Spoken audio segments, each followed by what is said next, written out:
Hello, everybody, and welcome to another episode of Obsidian Extra Lives. I am Player Sport Chris Stanick, and I'm joined by Player Sport Specialist Chris Stanick, joined by Senior UI Artist Glenn. Can you help me with the pronunciation? Lattiere. Lattiere? Real Okay. simple. Because yesterday I was like, is it Lattiere? Because it kind of looked French. That's the French pronunciation. Okay, it is Yep, French. yep, Okay, it is so French. I know things occasionally. Sorry. Oh, wait. I grew up understanding that it was French. Okay. Until about a year ago, I learned that it's actually Italian. Is it really? Wow. Sometimes it looks when super you French, though. when you ask your grandmother questions about the past, you get unexpected answers. be Unexpected careful. answers. Yeah. Unexpected answers. But yeah. You're a senior UI artist right now. Mm-hmm.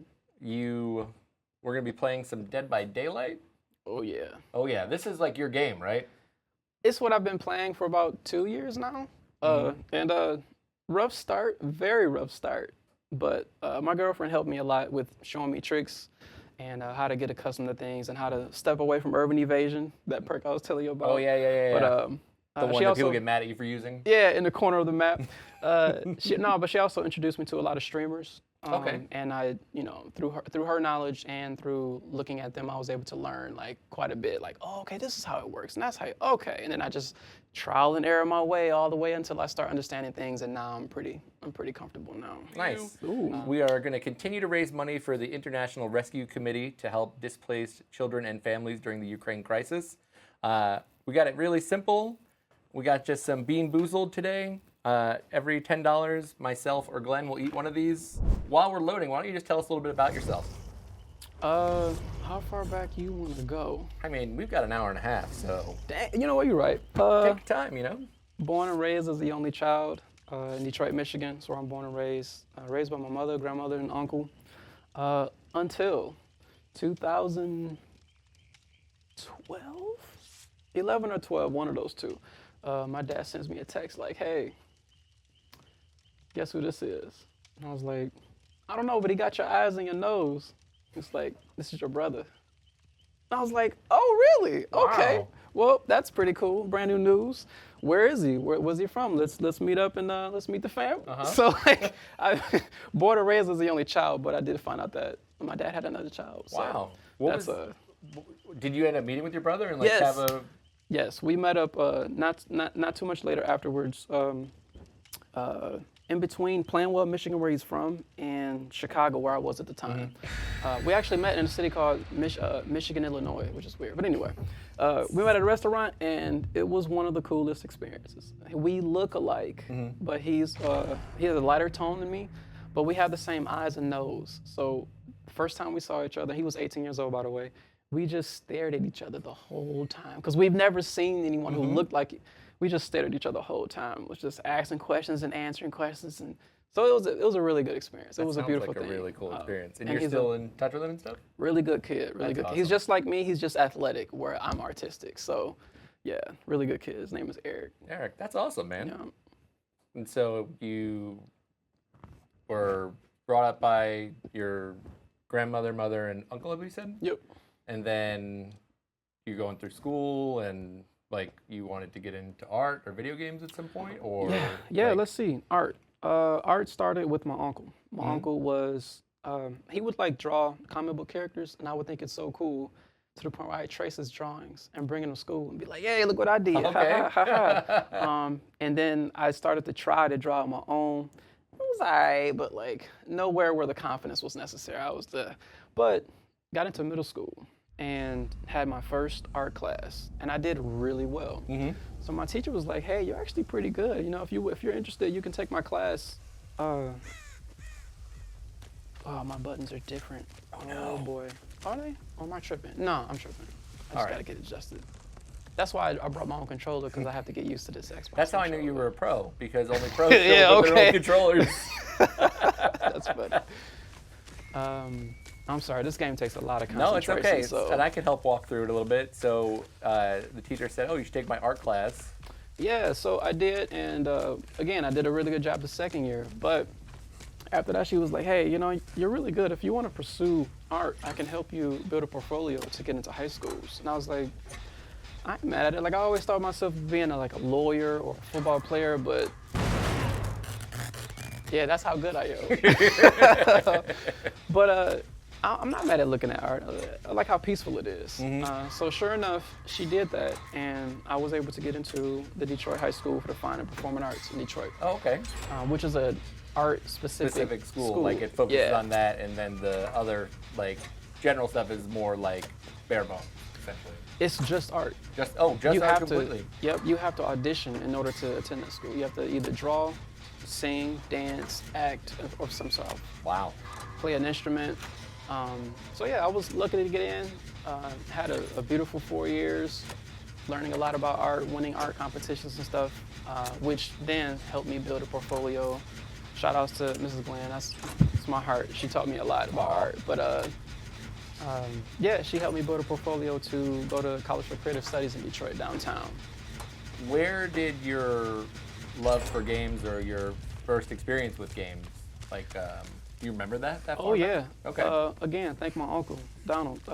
He had an Atari, but I was so young that I didn't really understand dots and colors and you know the Atari with lines and shapes. But he got a Nintendo, and I was a huge fan of Friday the 13th. He would play. Oh man. And he would never let me play it though.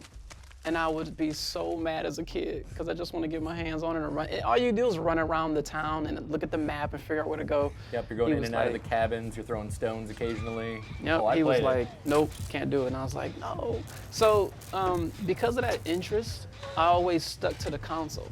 And you know, by doing it, I'm able to see him play Zelda. I'm able to see him play Crystalis, Double Dribble. And at those games, he would let me play. Yeah. So I got those like the first games I started playing, and then got a little bit older, and then Mario came out, Super Mario Brothers 3, and that's when I really got into games. So that's when it started. Okay. Started with my uncle. So everything about myself is basically because of my uncle. That's I like basically your where we're uncle. going. I like your uncle. That's basically where we're going here. What is the difference between UI and UX? User interface is the visual element of what a player interacts with when interacting with media in general. UX is like the mental understanding and experience of them being able to know what they're getting into. So kind of like the psychology of how people engage with things and interact and how they react to stuff? Yep, and their experience. Okay. And their experience, because like people can understand what something is, but not understand how to use it. And that's where the actual physicality comes in. Or even if they're not touching something, how they're interacting with the information that they're seeking. So yeah, one is experience, one is just purely visual. And we got lucky. I mean, this was a pretty good team. Nobody got hooked. Did they really do everything? Like, yeah, nobody got I feel hooked. like you were just like, you know, a repairman. You're just working on a motor. We're talking. You're like, this game's really tense. It's hard. You know.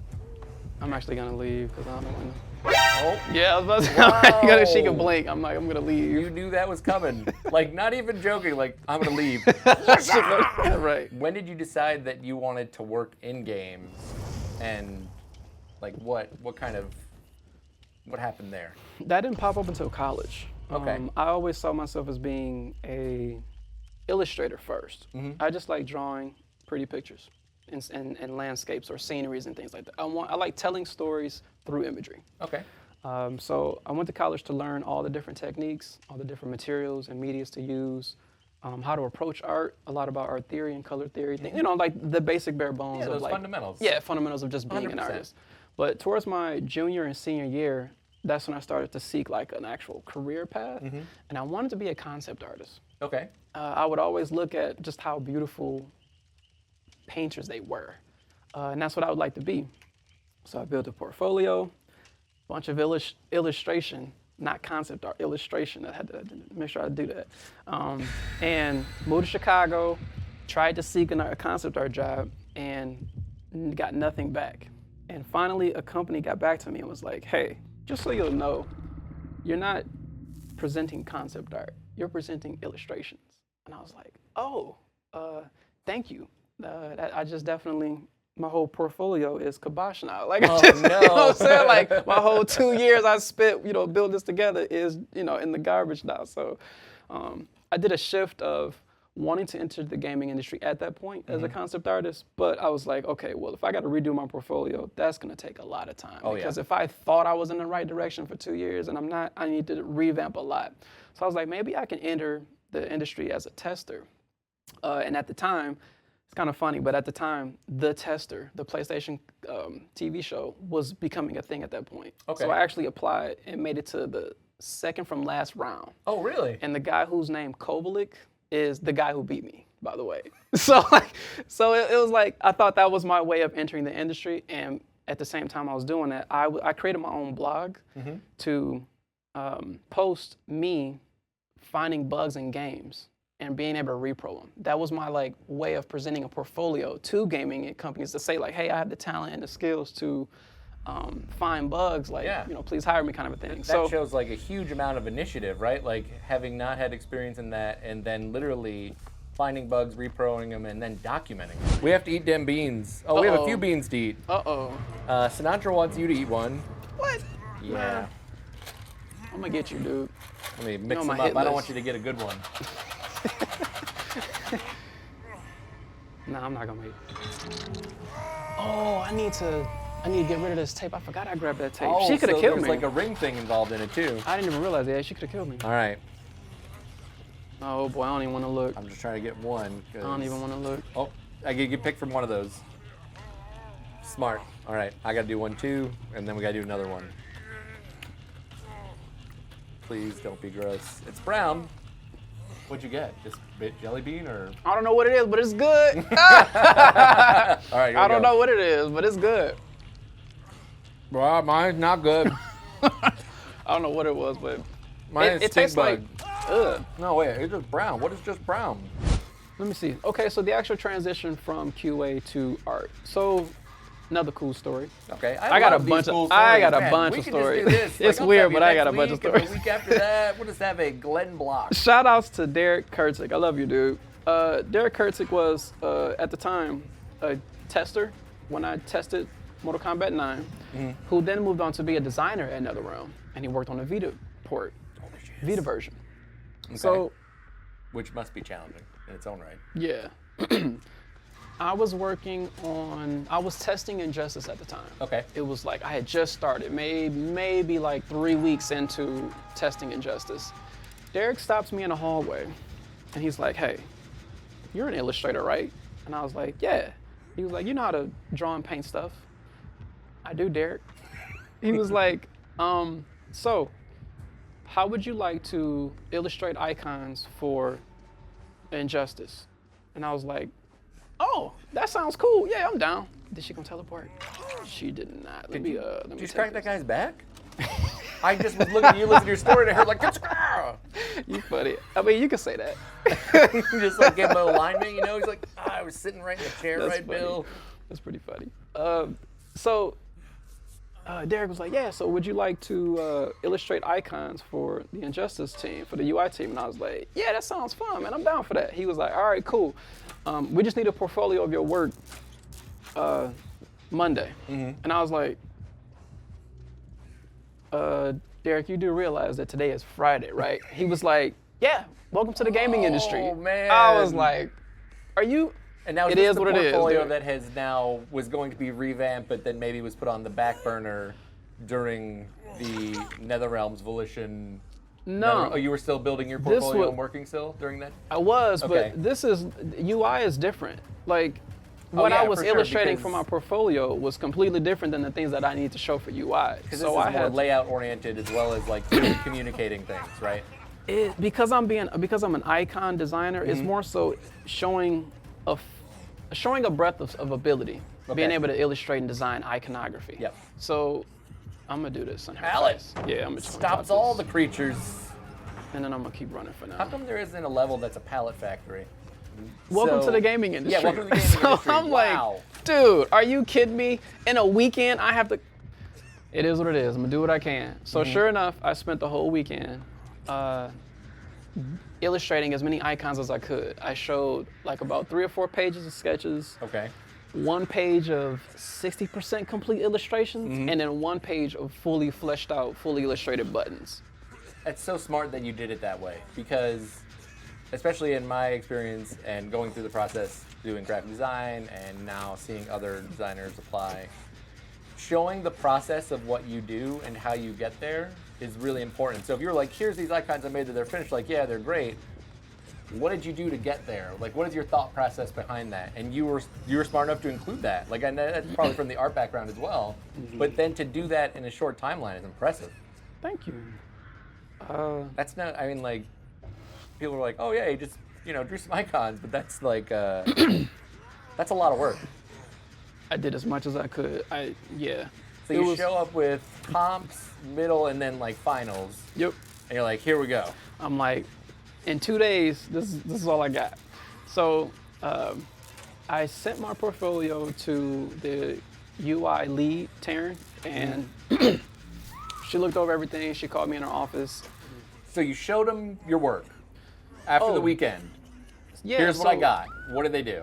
Yeah, so Taryn pulled me in her office, and we just had a conversation about her trip to Africa. Like, it wasn't, now mind you, this is my first time interview because I didn't interview with the QA job. 100%. So it was just a conversation, I guess, just to gauge if I was a cool person or not. And I really appreciated and admired that, especially as my first art internship job. So I really took that to heart, and I appreciated it. And that day, I shifted right over to the UI department, packed up all my QA stuff, and went right over to the UI department. And so you're in the Midwest. oh my God, that's vomit. And Obsidian reaches out to you? Yeah. So I was in the midst of. So okay, now we're into my realm of. Remember I was saying, like, the opportunity has to come first, but then there's my part where, like, I had to be prepared. I was already interviewing at different places a year prior. Okay. And it wasn't to leave, it was to get experience interviewing. Smart. I interviewed at CCP in Iceland. I interviewed at CD Projekt Red in Poland, Jaeger in Germany. Did you actually go there, or they just remote? No, this is all just remote. I mean, I'm not mad at it. But so it was literally just to gain. The killer's near me, Okay, no worries. and I think they're in chase and whiffing. We're doing great, Turin Spirit. they, Hope you're having a great night as well, and thank you for the donation. They're farming, so I'm just gonna hurry up and get gens done and get out of here. Okay. So you were doing practice interviews. Yeah, practice interviews just to get the experience. It's the experience, and I was literally telling these companies that to make sure they understand that this is not gonna go. So it's not gonna go that far. But I also did it to introduce myself to people and get interview experience, and also learn what people are looking for in the industry. Okay. And that's when I learned that Unreal was what everybody was asking for, and I was like, oh, okay, I gotta make sure if I can slide avoid the trap there. slide my experience to learn how to use Unreal. Anywho, Obsidian was one of those companies that reached out to me, and interviewed, had a good time, casual conversation, things went well. And it just so happened that what I was seeking at Iron Galaxy, I didn't get, and Obsidian was offering. Okay. So again, perfect timing, perfect opportunity. Luckily, I had what it took to provide it. And to me, I consider that luck. I'm just gonna leave because any farm, I don't want to waste any time. Yeah. You do whatever you want to do. As long as we're leveling me up, we are good. That's funny. So that's how I came here. And mind you, never played any Obsidian game. I don't play RPGs, but I told them, I was like, there's a side of it that's like, there's things that I can't contribute having the experience working on them and playing them, but because I come from a different background of like perspective. Yep.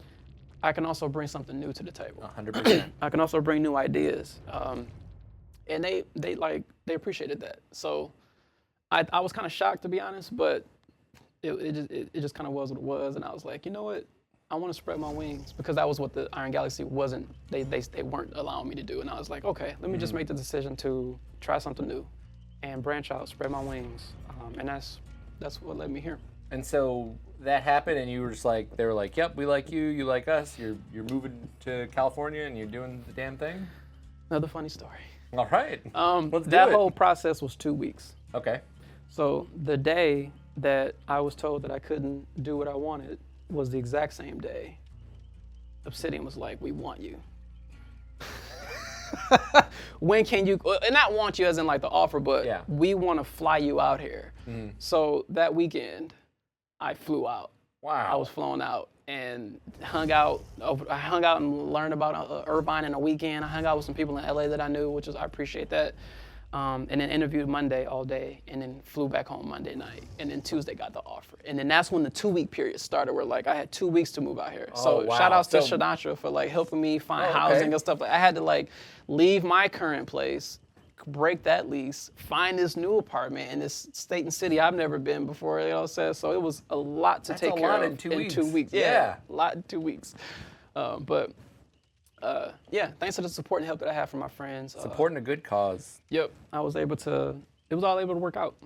Yeah, you say lucky, but you definitely put the work in. But the timing and the way this all worked out it's like, how could you be like, well, this is just meant to be? Like, all these things are, Yeah, everything's coming up, Glenn. super luck. I call it luck because it's just one thing after another. It's true, And I but- know people that have waited years for something to break apart, and I'm just luckily squeezing in. And like, You still did the work, though. And I think the one thing that stands out to me still is the QA stuff that you did before you had any job.